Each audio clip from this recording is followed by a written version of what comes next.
سبيل الدموع سبيل مريح لا ریب فی، اس میں کوئی شک نہیں۔ حقیقت یہ ہے کہ شک انسان کا سب سے بڑا دشمن ہے۔ زندگی کے کسی بھی معاملے میں جب شک داخل ہو جاتا ہے تو اس سے بڑی خرابیاں پیدا ہوتی ہیں۔ مثلا شوہر اور بیوی کے تعلق میں اگر شک داخل ہو جائے، شوہر کو بیوی پر یا بیوی کو شوہر پر کوئی شک ہونے لگے، تو آپ دیکھیں گے ان کی خوشحال ترین ازدواجی زندگی حرام ہو کے رہ جائے گی۔ اسی طرح اگر آپ کوئی کھانا کھا رہے ہیں اور اس میں کوئی شک ہو گیا آپ کو کہ اس میں کوئی زہر ہے یا کوئی جراثیم ہے یا کچھ، آپ بھوکے مر جائیں گے اور وہ کھا نہیں سکیں گے، آپ ہلاک ہو جائیں گے۔ اسی طرح اور بھی بے شمار چیزوں میں آپ دیکھیں کہ جہاں کہیں شک آ جاتا ہے وہاں انسان عمل سے دور ہو جاتا ہے۔ یعنی شک کیا ہے؟ کسی چیز پر کانفیڈنس کا نہ ہونا، عدم اعتماد، ایک بے چینی کی کیفیت، یہ انسان کے لیے سب سے بڑی اذیت ہے۔ اسی لیے قرآن پاک میں پہلا میسج جو ہمیں دیا گیا اور اس کتاب کا پہلا تعارف جن الفاظ سے کروایا گیا وہ کیا ہے کہ کھلے دل کے ساتھ پڑھو اس کو، ہر شک سے پاک ہو کے، پورے یقین کے ساتھ اسے لو کہ جو کچھ کہتی ہے بالکل سچ ہے، بالکل یقینی ہے، اتنا یقینی جتنا تمہارا اپنا وجود تمہارے لیے یقینی کہ تم ہو، موجود ہو۔ لا ریب فی، جیسے سورۃ حامیم سجدہ میں آتا ہے، تنزیل الکتاب لا ریب فی من رب العالمین، اس کتاب کا نزول اللہ تعالیٰ کی طرف سے ہے، اس میں کوئی شک نہیں کہ رب العالمین کی طرف سے ہے۔ اس کتاب کو بھیج کر اللہ تعالیٰ نے اپنے رب ہونے کا تقاضا پورا کیا ہے۔ پھر کس لیے آئی ہے؟ کیوں پڑھی جائے؟ اس کے ساتھ کیا معاملہ کیا جائے؟ اس سے کیا حاصل ہونا چاہیے؟ کیا فائدہ ہوگا اس کے ساتھ محنت کرنے کا؟ ہدن، ہدایت، ہدایت کے لیے آئی ہے، ہدایت ملے گی، وہی ہدایت جو ہماری زندگی میں ہماری سب سے بڑی ضرورت ہے۔ اہدنا الصراط المستقیم کی تفسیر میں آپ اس کو پڑھ چکے ہیں کہ ہمیں زندگی میں سب سے زیادہ جس چیز کی ضرورت ہے وہ رہنمائی، کہ ہم اس زندگی کو بہتر سے بہتر طریقے پر گزار سکیں اور ہم اپنی آخرت کو بہتر سے بہترین کر سکیں، ہمیں اس کے لیے رہنمائی چاہیے۔ اور سب سے بہترین رہنمائی وہ دے سکتا ہے ہمیں جس نے ہمیں پیدا کیا۔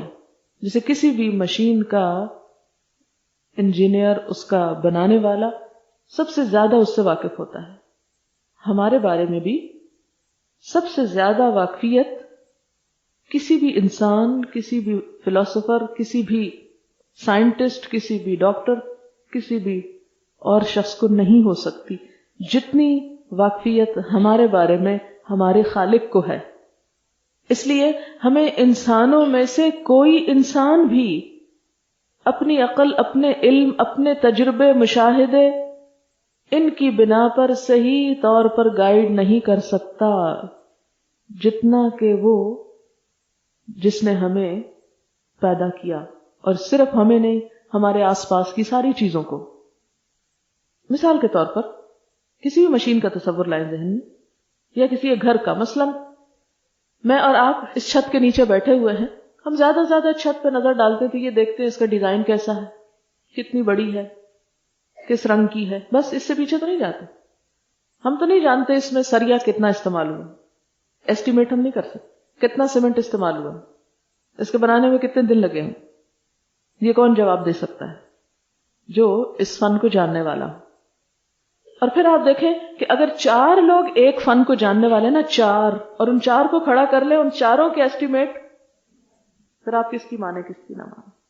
لیکن اللہ تعالی ایسا خالق ہے کہ جو صرف خالق نہیں، علیم ہے، خبیر ہے، قدیر ہے، جس کا اندازہ انتہائی ایکوریٹ ہے، جو صرف ہمارے جسم نہیں، ہماری روح تک کی ضروریات کو سمجھتا ہے کہ ہمیں کیا کرنا چاہیے، ہمیں کس طریقے پہ اس زندگی کو گزارنا چاہیے کہ ہم اس دنیا کی بھی خوشیاں حاصل کر سکیں۔ آپ دیکھیں کہ ہر انسان خوشیوں کی تلاش میں ہوتا ہے نا، اور آپ نے دیکھا ہوگا کہ ہر انسان خوشی کے حصول کے لیے مختلف کوششیں کر رہا ہوتا ہے۔ کسی نے مال کو خوشی کے حصول کا ذریعہ بنا رکھا ہے، کسی نے اولاد کا ہونا خوشی کے حصول کا ذریعہ، کسی نے اچھی جاب کا ہونا خوشی کے حصول کا ذریعہ بنا۔ آپ کسی کو دیکھتے اس کی بہت بڑی گاڑی آتے تھے، کتنا لکی ہے، آپ کے نزدیک وہ بڑا خوش قسمت۔ آپ ذرا اس کے پاس جا کے بیٹھیں، اس سے پوچھیں اس کی خوش قسمتی اور اس کے اندر کے دکھ، کیسے دھوکہ کھاتے ہیں۔ اسی لیے کیا کہا، دنیا کو ایک دھوکہ کہا گیا۔ اچھا یہ دھوکہ کیسے ہوتا ہے؟ مثلاً ہمیں کبھی آپ رات کے وقت سڑک پر واک کر رہے ہوں تو آپ جب اپنے سامنے کسی گاڑی کو آتے ہوئے دیکھتے تو بہت تیز لائٹس ہوتی ہیں، اگر وہ لائٹس پڑتی رہیں اور آپ اس لائٹ میں سامنے دیکھیں تو آپ کو یوں محسوس ہوگا اس لائٹ کے پیچھے کچھ بھی نہیں ہے۔ نظر آتا ہے کچھ اس کے پیچھے؟ ہماری نگاہوں کو کیا نظر آ رہا ہے؟ صرف اتنا جو لائٹ تک ہے، اس سے پیچھے کچھ نہیں۔ جب وہ گاڑی گزر جاتی ہے، سین بدل جاتا ہے تو آپ دیکھتے ہیں اس کے پیچھے تو بہت کچھ تھا، درخت بھی ہیں، گھر بھی ہیں، لوگ بھی آ رہے ہیں اور گاڑیاں بھی آ رہی ہیں۔ لیکن وقتی طور پر جب آپ نے اتنی تیز روشنی میں دیکھا تو آپ کو دھوکا ہوا۔ بالکل اسی طرح جب ہم اس دنیا کے بارے میں، دنیا کے علوم کی روشنی میں اور تیز ترین روشنی میں بھی اس دنیا کی حقیقت کو یا انسان کی حقیقت کو سمجھنے کی کوشش کرتے ہیں تو ہم سطحی باتوں سے آگے جا ہی نہیں سکتے، ہم نہیں سمجھتے۔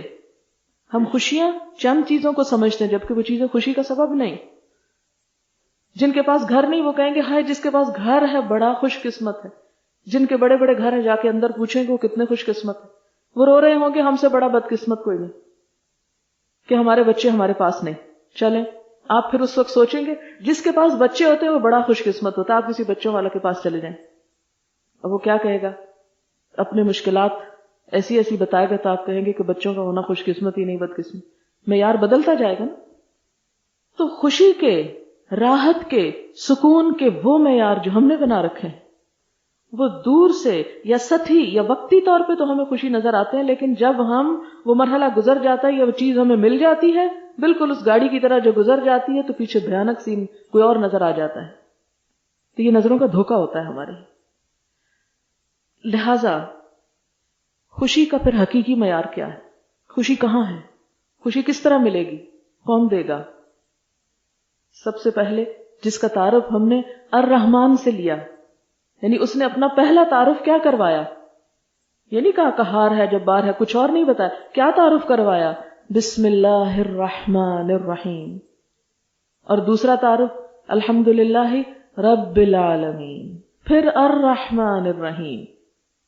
سارا تصور آتا ہے دینے ہی دینے کا کہ کچھ مل ہی رہا ہے، وہ لینے کا کوئی بھی نہیں وہاں تصور دے رہا کہ لوگوں مجھے بھی کچھ دو، سب وہ دے رہا ہے۔